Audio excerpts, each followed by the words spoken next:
할렐루야. 하나님께서 오늘도 넉넉한 은혜 가운데 우리를 인도해 주실 줄로 믿습니다. 다 같이 사도신경으로 신앙 고백 같이 하심으로 새벽 예배 하나님 앞에 함께 드리십니다. 전능하사 천지를 만드신 하나님 아버지를 내가 믿사오며 그 외아들 우리 주 예수 그리스도를 믿사오니 이는 성령으로 잉태하사 동정녀 마리아에게 나시고 본디오 빌라도에게 고난을 받으사 십자가에 못 박혀 죽으시고 장사한 지 사흘 만에 죽은 자 가운데서 다시 살아나시며 하늘로 오르사 전능하신 하나님 우편에 앉아 계시다가 저리로서 산 자와 죽은 자를 심판하러 오시리라. 성령을 믿사오며 거룩한 공예와 성도가 서로 교통하는 것과 죄를 사해 주신 것과 몸이 다시 사는 것과 영원히 사는 것을 믿사옵나이다. 아멘. 할렐루야. 함께 보실 하나님의 말씀은 민수기 23장의 말씀입니다. 민수기 23장 1절부터 12절 말씀까지 한 절씩 교독하시겠습니다. 민수기 23장 1절로 12절 말씀입니다. 발람이 발락에게 이르되 나를 위하여 여기 제단 7을 쌓고 거기 수송아지 7마리와 순양 7마리를 준비하소서 하매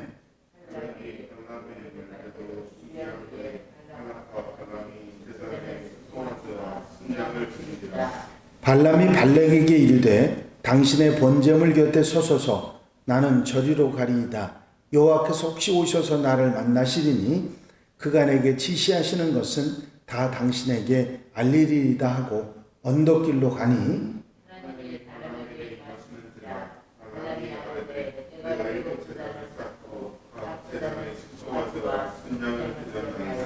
여호와께서 발람의 입에 말씀을 주시며 이르시되 발락에게 돌아가서 이렇게 말할지니라.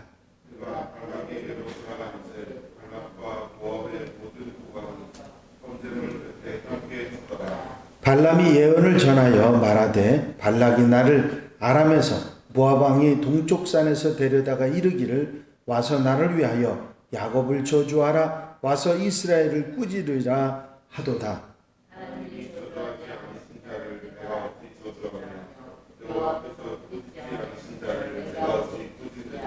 내가 바위 위에서 그들을 보며 작은 산에서 그들을 바라보니 이 백성은 홀로 살 것이라 그를 여러 민족 중에 하나로 여기지 않으리로다.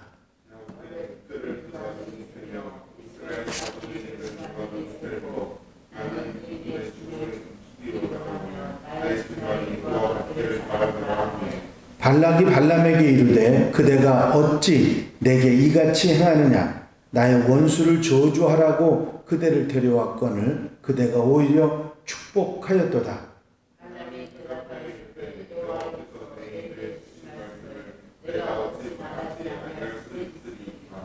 아멘. 할렐루야. 민수기 21장에 보면 이스라엘 백성들이 아모리 왕 시혼과 바산한 옥을 쳐부수는 일이 일어납니다.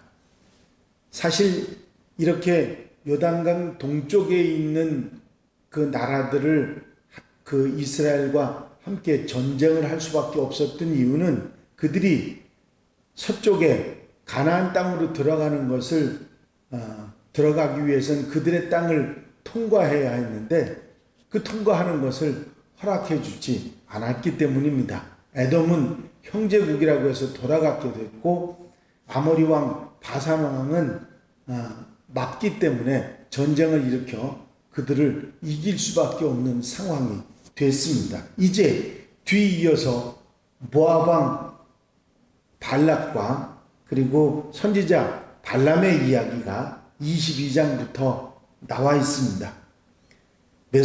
메소포타미아의 복술가들은 7층 제단을 쌓고 사술에 의해서 접신을 한다고 합니다. 창세기 11장에도 나와 있는데 발람도 동일한 방법으로 하나님을 접신을 2번씩이나 시도를 하고 하나님께서는 이스라엘 백성들을 선택하셔서 그들을 영원히 보호하신다는 사실을 하나님께 2번씩이나 듣고서도 어떻게 해서든지 그 하나님의 뜻을 변경시키려고 자신의 이익에 맞추어서 저주의 말을 얻어내려고 이런 시도를 계속했던 것입니다.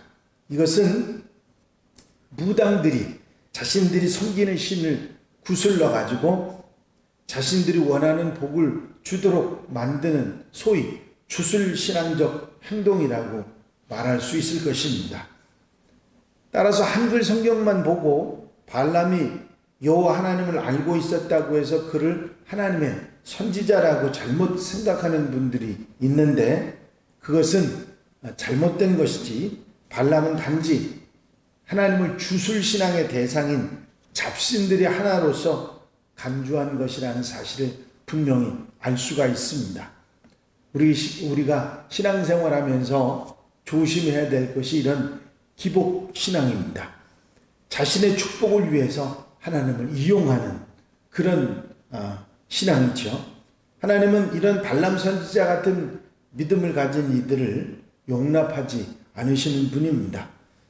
22장에서 말 못하는 나귀를 통해서 말을 하게 하심으로 인해서 기적처럼 발람의 눈을 밝혀주셔서 하나님의 사자를 보게 하죠. 만약에 하나님의 사자를 보지 못했다고 하면 발람은 모압 왕 발락이 원하는 그대로 이스라엘을 저주했을지도 모르겠습니다. 하지만 하나님의 사자를 만나자 발람은 자기 뜻과는 반대로 오히려 자신의 입으로 이스라엘을 축복을 하는 예언을 하게 됩니다. 오늘 함께 읽으신 22장에는 1절부터 12절까지는 발람이 했던 첫 번째 예언을, 그리고 13절부터 30절까지는 두 번째 예언의 내용이 들어 있습니다. 이 발람의 예언은 다른 내용이 아니라 이스라엘을 오히려 저주하는 것이 아니라 축복하고 인정하는 그런 내용으로 되어 있습니다. 이 발람 선지자가 예언하는 내용을 통해서, 그리고 제사를 통해서 이방 제사를 통해서 하나님을 만나려고 했던 이 발람의 이야기를 통해서 우리가 깨달을 수 있는 몇 가지 교훈이 있습니다. 하나는 예배는 하나님의 방식으로 드려져야 한다 하는 것입니다. 구약 레위기에 보면은 하나님의 제사법들이 나오지요. 번제, 화제, 소제, 전제, 다양한 방법의 제사법들이 있습니다. 발람이 시도한 제사법은 앞에서 말씀드렸지만 이방 민족들이 그 샤머니즘적인 그런 제사법이었습니다. 하나님이 기뻐하시는 제사가 아니었다 하는 이야기죠. 우리가 예배할 때 말씀 앞에 우리를 정직하게 바라볼 필요가 있습니다. 우리가 예배하고 기도하는 것이 나를 위한 것인지 아니면 하나님을 위한 것인지를 생각해 보라는 말씀입니다. 내가 하는 기도 제목이 나의 유익을 위한 것인지 아니면 하나님의 영광을 위한 것인지 하나님 앞에 그것을 돌이켜 보라는 말씀입니다. 어떤 경우에 하나님께서는 우리가 욕하는 그 사람을 축복하기를 원하시는 경우도 있는 것이지요. 한 목사님의 신앙 칼럼을 읽어보면 자신을 너무 힘들게 하는 그런 교인이 한 분 있었다고 합니다. 얼마나 힘들게 했으면 제단에 엎드려서 저 사람을 데려가 달라고까지 기도를 하셨다고 합니다. 그런데 그 기도 중에 내가 저 사람을 위해서 죽었다고 하는 예수님의 말씀을 듣게 됩니다. 그 복음을 들으신 목사님은 그 사람이 아니라 자신이 죽는 체험을 하게 됩니다. 자신은 죽고 예수님의 눈으로 그 사람을 보게 되자 무장해제를 하게 되고 서로 은혜 가운데 잘 지내게 됐다고 하는 그런 간증의 이야기였습니다. 우리의 삶이 우리의 마음의 눈으로 세상을 보게 되면 우리의 가치관, 우리의 판단, 우리의 생각으로 판단하고 말하고 우리의 행동이 있지만 내 마음이 아니라 내 생각이 아니라 하나님의 눈, 예수님의 눈으로 그것을 보게 될 때 우리는 올바른 판단, 올바른 생각을 하게 되는 것이죠. 나를 내려놓을 때 우리는 하나님 앞에 바로 설 수가 있는 것입니다. 예배는 하나님의 뜻을 위해서, 하나님의 영광을 위해서 드려져야 하는 것이죠. 그리고 예배는 거래가 아닙니다. 우리는 하나님 앞에 하는 어떤 헌신 또 행동, 헌금을 마치 기브 앤드 테이크처럼 주는 것이 있으면 받는 것이 있어야 된다는 생각으로 그런 행동을 할 수도 있습니다. 하나님과 거래하듯이 신앙생활하는 그런 경험이 있는 것이죠.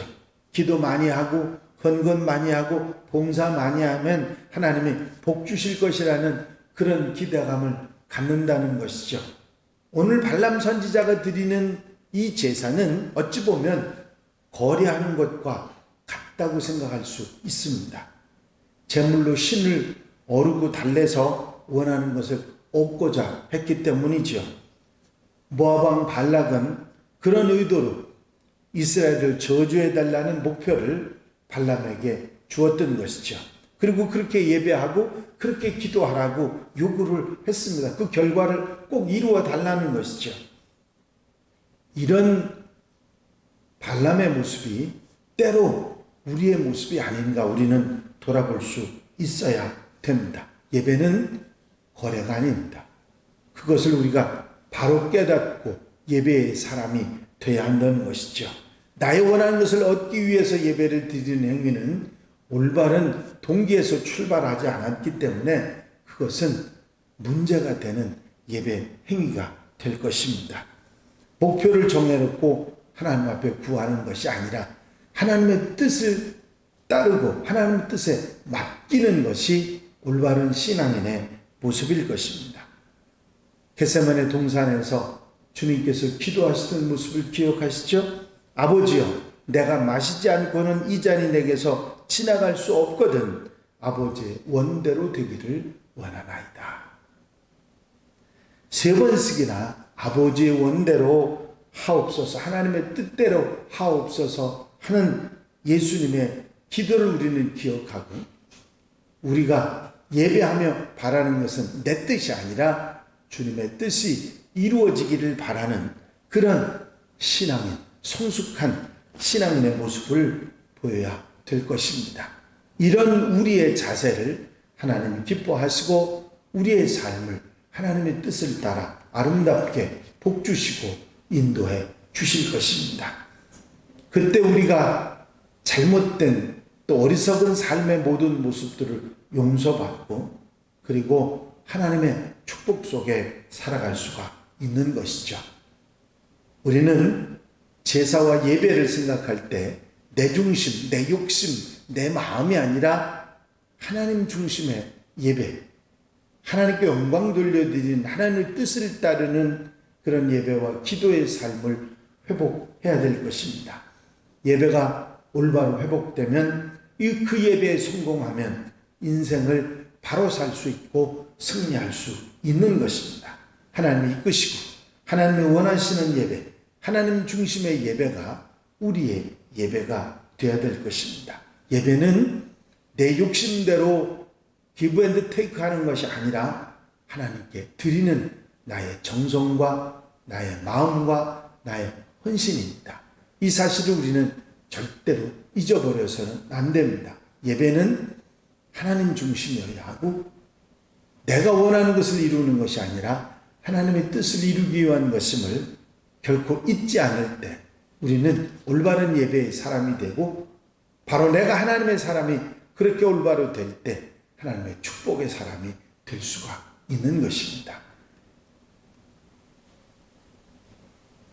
발람 선지자가 이루려고 했던 어리석은 모습이 우리에게도 있다는 사실을 잊어버리지 말고 항상 올바른 예배자, 올바른 예배의 모습을 회복하고 하나님의 사람으로 살아가는 하나님의 백성들, 한양 가족들이 다 되시기를 주의 이름으로 축원합니다. 축원합니다. 기도드리십니다. 발람 왕이 발람 선지자를 불러서 발람으로 하여금 이방 제사를 통해서 자신의 욕심을 이루기 원했던 예배의 모습을 통해서 그 제사를 통해서 우리의 예배를 돌아보게 하신 것을 감사를 드립니다. 자기 욕심을 이루고 자기 뜻을 이루기 원했던 그 제사는 올바른 것이 아니었고 하나님의 뜻을 따르고 하나님의 뜻이 이루어지는 것을 원하는 예배가 진실된 예배이며 나는 죽고 그리스도가 살고 예수님이 나타나야 된다는 사실을 잊지 않으며 항상 나를 죽이고 예배하는 하나님의 백성들 한양 가족들이 되게 하옵소서.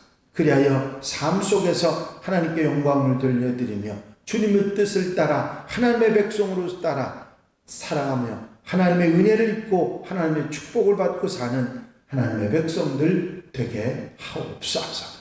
이 한날의 삶도 온전히 주님께 맡겨드립니다. 주님께서 인도해 주시고 이끌어 주셔서 기쁘고 감사하고 복되고 하나님의 뜻을 따라 살아가는 한날이 되게 하옵소서. 허락하시고 함께해 주실 줄로 믿사옵고 예수 그리스도의 이름으로 기도하옵나이다. 아멘. 주님 가르치는 기도 함께 드리십니다. 하늘에 계신 우리 아버지시여 이름이 거룩히 여김을 받으시오며 나라의 마옵시며 뜻이 하늘에서 이루어진 것 같이 땅에서도 이루어지이다. 오늘날 우리에게 일용할 양식을 주옵시고 우리가 우리에게 죄 지은 자를 사하여 준 것 같이 우리 죄를 사하여 주옵시고 우리를 시험에 들지 말게 하옵시며 다만 악에서 구하옵소서. 나라와 권세와 영광이 아버지께 영원히 싸움나이다. 아멘. 이 시간 기도하실 때에 교회 부흥과 발전을 위해서 공동기도 제목들을 위해서 창립 51주년 기념 한마음 축제를 위해서 기도해 주시고 자유롭게 기도하시기 바랍니다.